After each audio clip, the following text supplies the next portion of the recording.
Career booster academy সরকারি চাকরিজীবীর দ্বারা পরিচালিত একমাত্র বিশ্বস্ত চ্যানেল। নবম পে স্কেল সহ সরকারি চাকরিজীবীদের মহার্ঘ ভাতা সম্পর্কিত সর্বশেষ ও সঠিক তথ্য পেতে আমাদের চ্যানেলটি লাইক দিন, কমেন্ট করুন এবং সাবস্ক্রাইব করতে ভুলবেন না। ধন্যবাদ।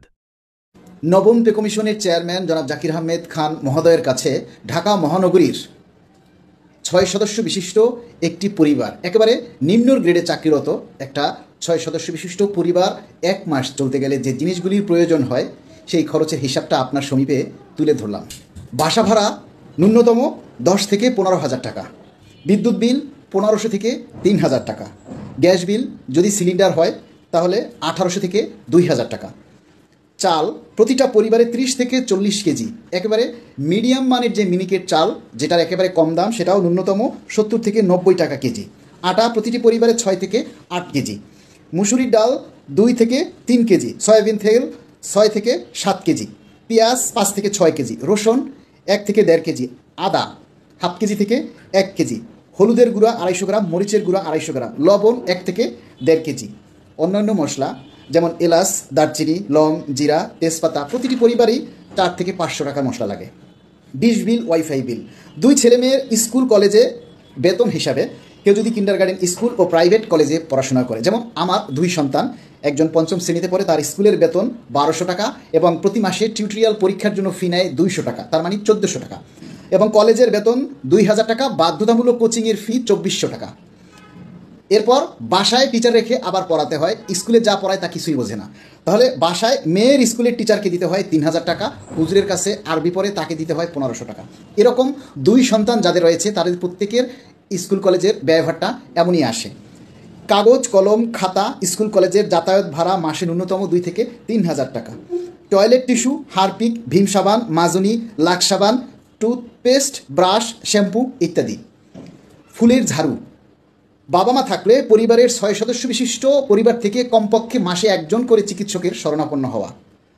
ডায়াবেটিস, প্রেশার, কোলেস্টেরল আক্রান্ত রোগী এখন প্রতিটি পরিবারে কোনো না কোনো রোগ তাদের মধ্যে থাকে, সেই হিসাব অনুযায়ী মেডিসিন খরচ। চা, চিনি, নর্মাল বিস্কিট, টোস্ট, মুড়ি, চানাচুর সহ সন্ধ্যায় হালকা নাস্তা। ডিম, মাছ, মাংস, সবজি সারা মাসে 6 সদস্য বিশিষ্ট পরিবারের প্রয়োজন মাফিক। চুল কাটা 100 টাকা, একটা পুরুষ মানুষের প্রতি মাসে অন্তত একবার চুল কাটতে হয়, আর যদি চুল আর দাড়ি একবারে কাটে তাহলে 150 টাকা নিচে হয় না। মাঝে মধ্যে মেহমান আপ্যায়ন, কোনো কোনো মাসে শাড়ি, লুঙ্গি, জামা, গেঞ্জি এগুলি কিনতে হয় ইত্যাদি। মাননীয় মহোদয়, এখানের কোন জিনিসটা আপনি বাদ দিবেন? তাই আপনার কাছে আমি যে হিসাবটা তুলে ধরেছি সেই হিসাবে 6 সদস্য বিশিষ্ট একটা পরিবার বর্তমান সময় অনুযায়ী চলতে গেলে বাজার মূল্য অনুযায়ী তার 42 থেকে 45,000 টাকা মাসে প্রয়োজন। এই বেতনটা যদি সে না পায় তাহলে তার ভরণ পোষণের জন্য, পরিবারের জন্য, বাড়তি আয়ের জন্য তাকে অফিসের পরে হয় টিউশনি করতে হয়, নয়তো অন্য কোথাও একটা পার্ট টাইম জব করতে হয়, নয়তো লজ্জা শরমের মাথা খেয়ে মুখে রুমাল বেঁধে রাতের আধারে অটো চালাতে হয়। অনেককেই দেখেছি যারা অফিসের পরে বন্ধের দিনে এই কাজগুলি করে শুধু পরিবারকে দুমুঠো ঠিকঠাকভাবে ভাত খাওয়ানোর জন্য। মাননীয় চেয়ারম্যান মহোদয় স্যার, পে স্কেলটা অ্যাকচুয়ালি দরকার হচ্ছে কর্মচারীদের। কর্মকর্তারা যে অন্যান্য ভাতা পায় একজন কর্মচারী সেটা বেতনও পায় না। তারা বাবুর্চির বিল পায় 16,000 টাকা, দারোয়ান বিল পায় 16,000 টাকা, মোবাইল বিল, ইন্টারনেট বিল, আরও ইত্যাদি ইত্যাদি ইত্যাদি অনেক বিল, অনেক ভাতা তাদের জন্য বরাদ্দ রয়েছে। আর আমরা যারা কর্মচারী আমাদের সারা মাসে টিফিনের জন্য দেওয়া হয় 200 টাকা, তাতে একদিন পরে 6 টাকা। মাননীয় মহোদয়, আপনার কাছে প্রশ্ন, 6 টাকা দিয়ে আমরা কি টিফিন খাবো? আমরা একটা দেশের সরকারি সার্ভিস হোল্ডার, আমাদের সম্মানটা থাকে। একদিনে আমরা যাতায়াত ভাতা পাই 10 টাকা। মাননীয় চেয়ারম্যান মহোদয়, আপনার কাছে সকল কর্মচারীদের পক্ষ থেকে অনুরোধ থাকবে, এই যে মাসিক হিসাবটা আমরা আপনার সামনে তুলে ধরেছি এটাকে যাচাই বাছাই করে আপনারা পে স্কেলটা অতি দ্রুত সময়ের মধ্যে নির্ধারণ করুন, যাতে একজন নিচের গ্রেডের কর্মচারী, বিশেষ করে 10 থেকে 20তম গ্রেডের একজন কর্মচারী যাতে সচ্ছলভাবে নিশ্চিন্তে অফিসে গিয়ে কাজ করতে হয়, অফিসে গিয়ে যাতে তাকে টেনশন করতে না হয় মাসের 20 তারিখের পরে আমি কিভাবে চলব। প্রতিটা গ্রেডের মধ্যে যে পার্থক্য, ধরুন 20 থেকে 19তম গ্রেডের মধ্যে পার্থক্য 1 থেকে 150 টাকা। 2015 সালের পরে যে উচ্চতর গ্রেড সিস্টেমটা চালু করেছে, 10 বছর পর 20তম গ্রেড থেকে 19তম গ্রেডে আসে, তার বারে 1 থেকে 150 টাকা 10 বছর পর। আবার 19তম গ্রেড থেকে যখন 18তম গ্রেডে আসে তখন তার 10 বছর পর বা 6 বছর পর বাড়বে 1.5 থেকে 200 টাকা।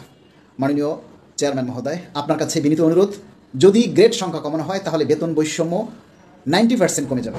তাই আপনি এবং আপনার সদস্যগণ যারা রয়েছেন সবাই যাচাই বাছাই করে একটা সময় উপযোগী পে স্কেল আমরা আপনার কাছ থেকে আশা করি, যেটা ইতিহাস সৃষ্টি করবে, এবং আমরা আগামী 26 জানুয়ারি থেকে এই পে স্কেলটা কার্যকর চাই।